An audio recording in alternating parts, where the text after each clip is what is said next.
Hare Rama, Rama Rama, Hare Hare.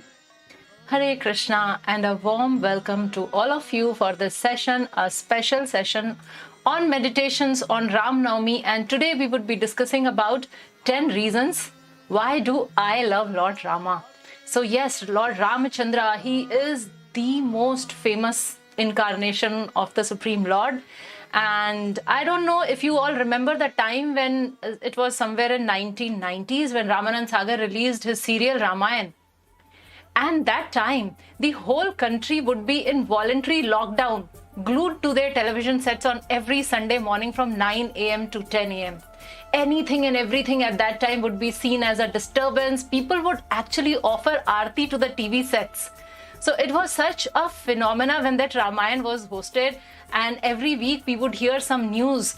Like there was this news that a train driver stopped the train in the middle because he had to watch Ramayana. Or parents would approach Sita and Ram, which was enacted by Arun Govil and Deepika. So they would approach Sita Ram for their darshan or for giving name to their newly born babies. And why so much was happening at that time?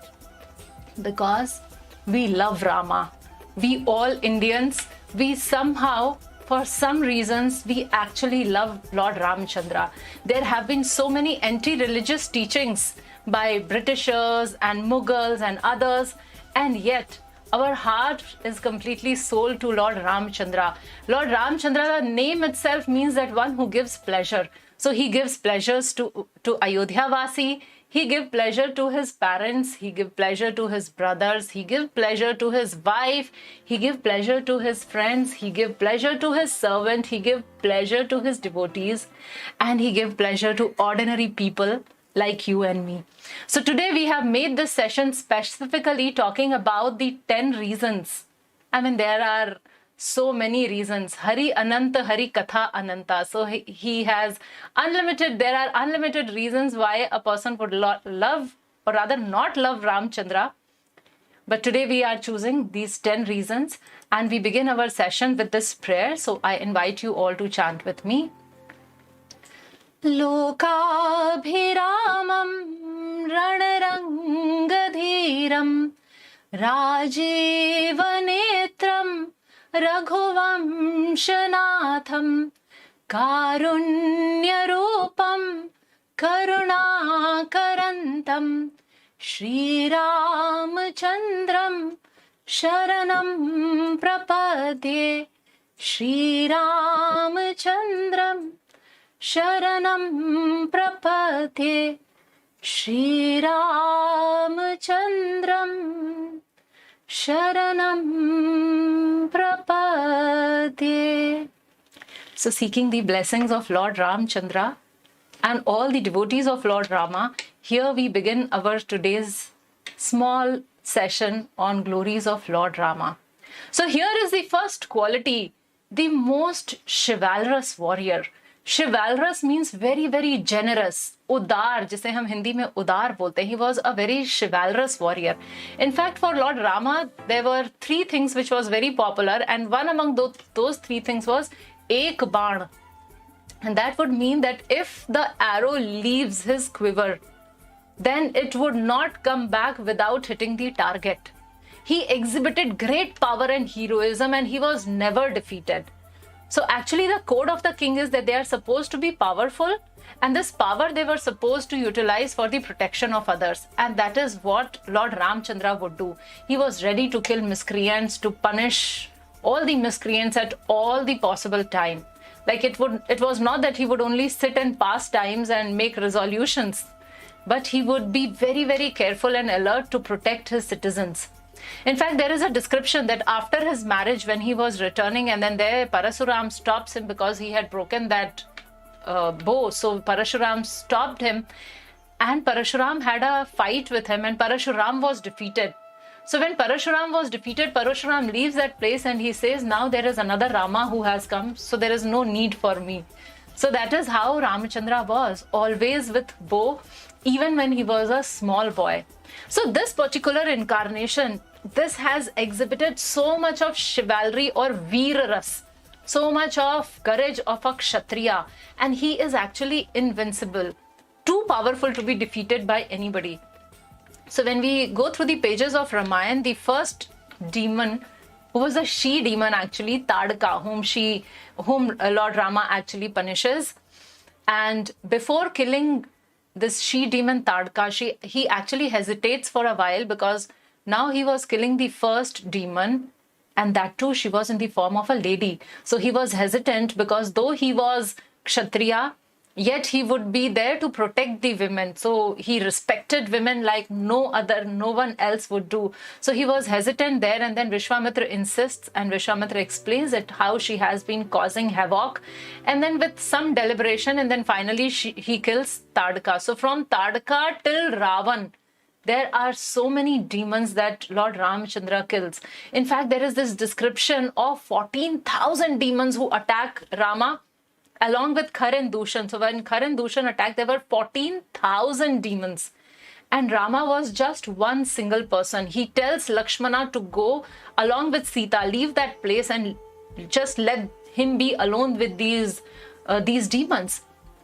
And when we read that description, so it is described that the speed at which Rama was pulling out the arrow, loading on his bow and like shooting, and then the next and the third and the fourth and the 10th and the 100th arrow, at the speed at which he was doing, his hand was almost invisible. It was happening such a rapid fire round. He was shooting these arrows, and 14,000 demons he kills alone. So this is one reason why people actually love Ramchandra, why it is very easy for us to accept him as God, because nobody could possibly do these things. Moving ahead, though he was such a warrior, on the other hand, we also see that he is an eternal forgiver. Rama declares once, Rama says that on this day, what to talk of Vibhishan? So now this statement he makes when Vibhishan has actually come to his shelter, and others were telling him not to accept Vibhishan because he can be a spy of Ravana. So that day Rama says that on this day I declare boldly that what to talk of Vibhishan, even if Rama comes and says that, my dear Rama, I surrender unto you, I will forgive Ravan and I will accept him. So that is how forgiving Rama is. Ravan has caused him the biggest pain. Ravana had stolen Mother Sita, and yet he is saying that if he also comes to my shelter, I will forgive him. There is another beautiful story of Ahalya, that how Ahalya, because of his lust, she actually was cursed and she was converted into a stone. So though she is wife of Gautam Rishi, but once when Indra comes to enjoy with her, and Ahalya, she started thinking like how beautiful she is, that even the king of heaven is coming to meet her and to have relationship with her. So she was so floored, she was so flattered that she gave in into the lust. And then she was cursed by Gautam Rishi to get or to convert into a stone. So to such a lady also, Rama touches her by his foot and she gets delivered. So whoever comes and whoever takes shelter of Lord Ramchandra, he actually delivers them, he actually forgives them. The third reason is, like how I said, Ek Baan, Ek Vachani. So Ek Vachani, now if I will ask you, many of us would remember that chaupai from Ramcharitmanas which says, Pran jaye par vachan na jaye, Raghukul reet sada chali aayi, Pran jaye par vachan na jaye. I can give my life, but I cannot give my the words. Whatever I say, I would abide by that. So that was the guiding principle of the whole Raghukul dynasty, and this was so wonderfully carried by Lord Ramchandra. He was so duty bound to his words. In fact, at that occasion, when Lord Rama was told that he has to go for an exile, so there is a description that Kaikeyi asks the two benedictions to Dasarath, and Dasarath Maharaj was so shaken and shattered that he fell unconscious because he so absolutely loved his son. And the thought of being away from his son or sending him to the forest, and that too without any mistake of him, he was completely shattered, and he started praying and pleading to Kaikeyi that you cannot do this, please don't do it. Kaikeyi, under the influence of evil mantra, she was completely contaminated and she did not budge from her stand. And she calls for Rama and she tells Rama that this is what has happened. So your father has given these two promises to me and now he is hesitant. So now would you fulfill the promise what your father has given? Rama at that time, Rama feels very sad. What was the reason behind his sadness? It was not that he has to go to the forest. It was not that he would not be the king anymore. The reason why Rama was sad is because he goes to Kaikeyi and he asks, why did you doubt me? Why you have to use these two boons to send me out? Don't you think that if you would have just come and told me that, Rama, make Bharat the king and go to the forest, do you think I would not have honored your words? Where did I fail in gaining your trust? Why you did not had so much trust in me that I would follow your order? So that is how Ek Vachani, he gives Vachan, and whatever promise he does, he keeps to it. So a little later we understand that when Bharat returns, and Bharat understands that what all his mother has done and how his father has died in separation from Rama, and Bharat starts feeling such deep separation from Rama that he gathers the entire Ayodhya, and with all the Ayodhya Vasis and the three mothers including Kaikeyi, everyone goes to the forest requesting Rama to come back. And all the elders, even the ministers, everybody was requesting Rama to come back. Bharat was telling that it all has happened because for me to make me the king, but I want you to be the king. Vashisht says that, Rama, you can come back and I am your elder and I am like instructing you that you can come back. And Kaikeyi also says, so everybody practically requests Rama to come back.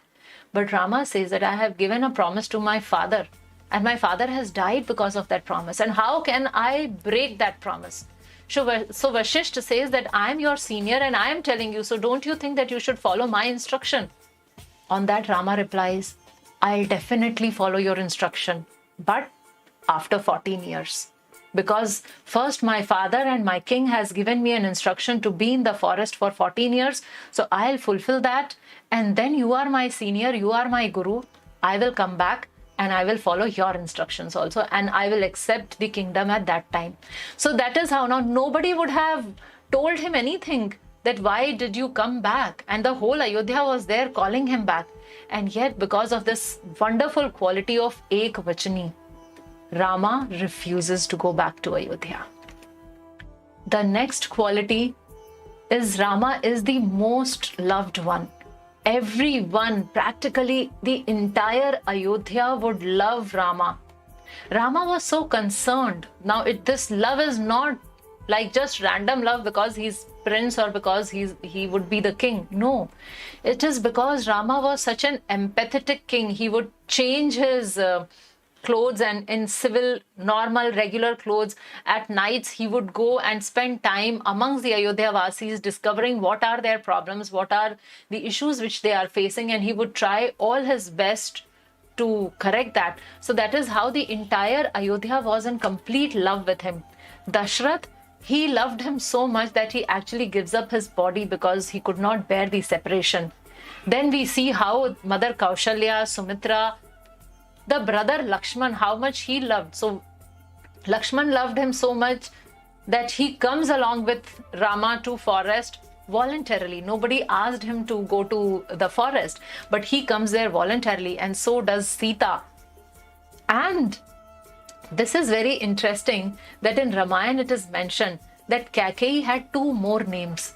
Her name was Sumukhi and Sulochini. She gets this name Sumukhi because she would constantly chant the name of Rama. And she gets the name Sulochini because every day morning, Rama would be the first person whom she would see.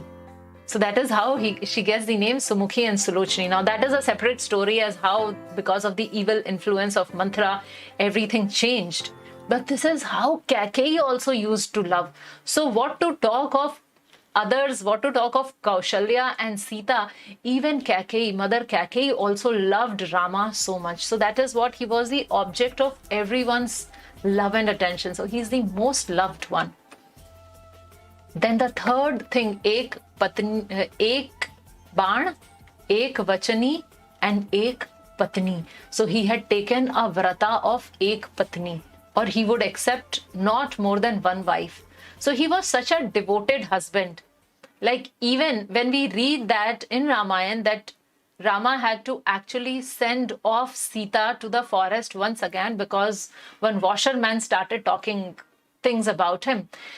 And so because he was the follower of Dharma and he had taken that incarnation to establish how the ideal king should rule, so he actually abandons Sita. He sends Sita to the forest. But interesting thing is, he did not accept any other lady. He was dutifully performing all the sacrifices and rituals, and wherever, like husband and wife, generally they are supposed to sit for the sacrifice. So wherever he would sit, along with that, he had made a golden form of Sita, and that form of Sita, or that idol or the deity of Sita, was kept there, and he did not replace Sita with anybody. In fact, the whole Sita's kidnap and Ravan's entry and everything happened because he did not agree to enjoy with Surpanakha. Surpanakha came to enjoy with Rama, and she came in a very beautiful form, but Rama refuses her. So that is how the whole thing started. So Rama was so very particular. Sita is irreplaceable for Rama. Nobody can take her position. He had taken that vow, Ek Patni Vrata, and under all circumstances, under all situation, he's the most loyal and most chaste husband that way, most devoted husband. Also, when we read those pastimes when Sita was kidnapped, and it is described that so much of viraha, so much of separation Lord Rama was facing, was going through, that Lakshmana and again would remind him that you are the Supreme Lord, you are the Master, you are the Controller. You cannot succumb to such feeling of separation. Come, we will go and we will capture Ravan and bring Sita back. So to that extent, Rama was disturbed in the absence of Sita Devi. So Ek Patni Vrata. Then the next quality is Rama is ever grateful. So whoever does whatever little for him, he would never forget that. He was so grateful to Kevat, who helped him in crossing the river. He was so grateful to Guha, the tribal chief. So this tribal chief, he had arranged for a comfort living for Rama. So he has just arranged for one night, and of course Rama did not accept it. But the hospitality of Guha and Rama was so moved that Rama said that it is very good that my father has sent me to the forest, because here today I have found my fifth brother.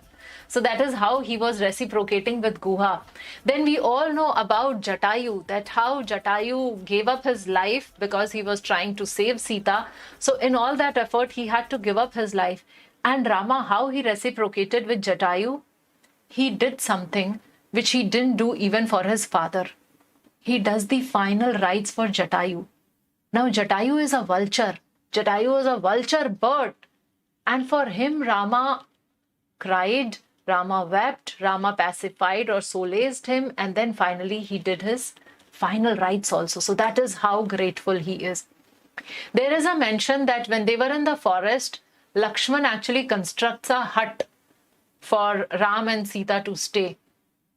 So when Ramchandra sees this, Rama says that this is an ideal place, an ideal house, and I have an ideal brother.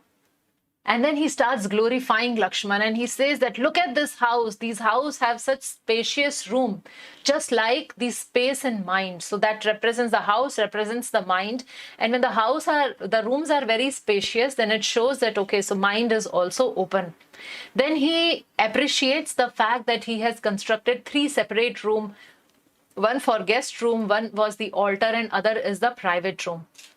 And then he says that Lakshman has 3 wonderful things. One is, Lakshman is bhavajna. He knows the feeling. He knows my feeling, and accordingly he has constructed the house. Second, Lakshman is kritajana. Kritajna means that he is skillful and talented, and that is why he has constructed such wonderful house. And third, Lakshman is Dharmajna, or follower of Dharma.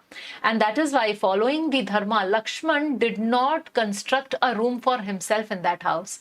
So he made 3 rooms, but none of it was for him, because Lakshman understood that his position is of a servant and he was supposed to guard and be outside the house.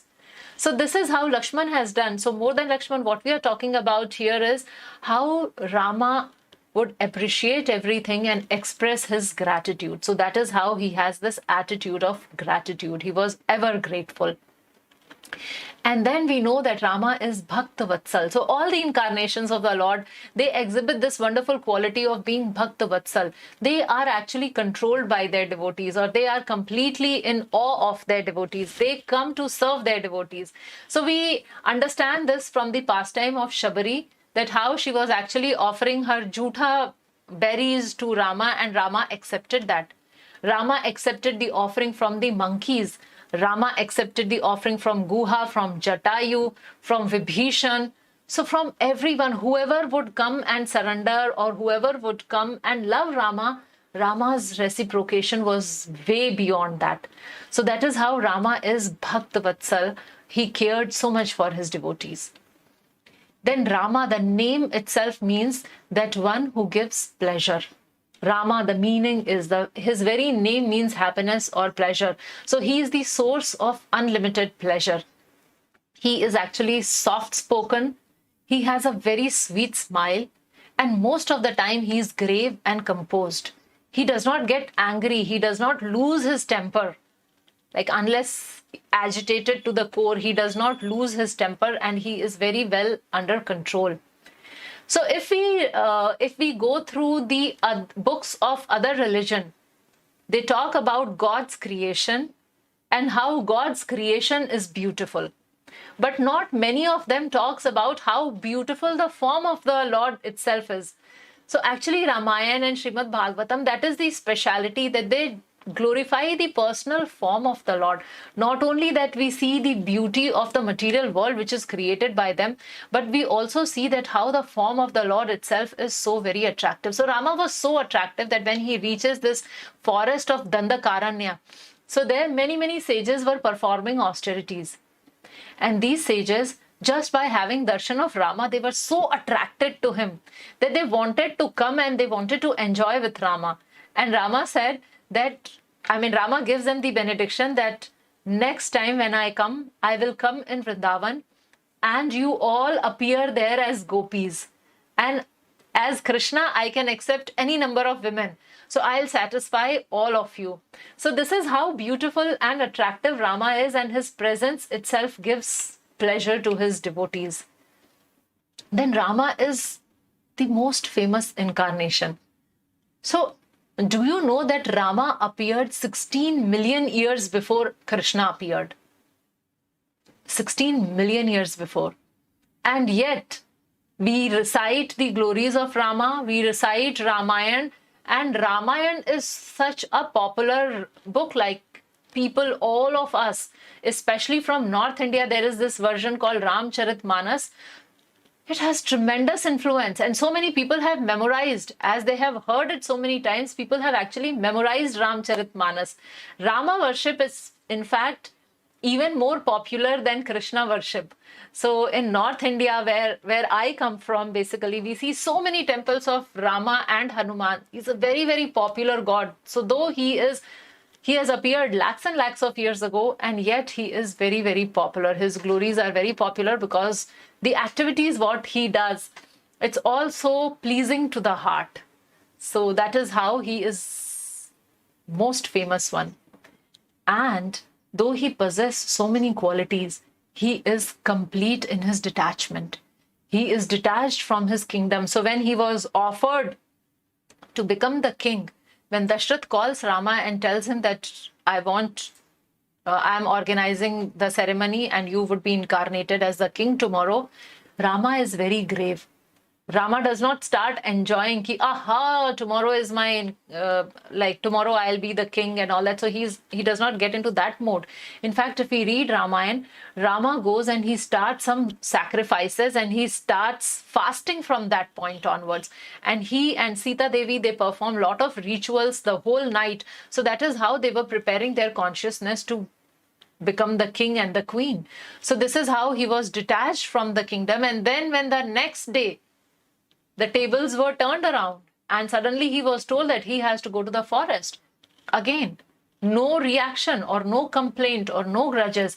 So from soft beds on which he would sleep, now he was going to the forest and he has to sleep on the floor which had a lot of thorns and some scorpion and snake and all those risk was there, and yet he had no complaint.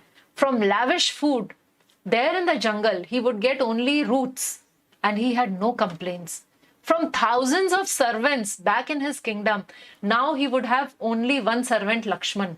And that too because Lakshman came voluntarily. Rama did not ask him to come. And he has no complaint. And he is so detached that later we see that he even gives up his wife also. So that is the extreme degree of detachment. So here is a shloka from Srimad Bhagavatam. So this shloka says, Yah satya pash paravit pitur nidesham strainasya chapi shirsa jagre sabharya Rajyam shriyam pranayanah suhrido nivasam tyaktva yauvanam asun eva mukta sangha. Carrying out the order of his father, who was bound by a promise to his wife, Lord Ramchandra left behind his kingdom, opulence, friends, well-wishers, residents, and everything else, just as a liberated soul gives up his life, and went to the forest with Sita. So this shloka talks about the degree of his renunciation, where he gives up everything what belonged to him. So till this time, till the time when he was actually sent to forest, he was staying and he was living a royal life, a very luxurious life. You and me cannot even estimate what degree of comforts was being experienced by Rama. And moreover, he was the loved one. Everyone loved him. And suddenly, he has to leave behind his kingdom, his opulence, his friends, well-wisher, residents, and everything. And no complaint, no criticism. And he immediately leaves all that and goes. So these all are the qualities which make Rama very dear to all of us. So with this, we come to an end of today's Ram Navami meditation. I'll be covering a series of this. So tomorrow and day after tomorrow, again, we would be sharing something. Before you log out, I would like you to write it down in the comment section. What is that one quality of Lord Rama which makes him dear to you? What is that you love in Lord Ramachandra? And tomorrow we are coming up with 5 ways to be a perfect couple. So we will learn from Shri Shri Sita Ram how to be a perfect couple. Taking your leave, Hare Krishna.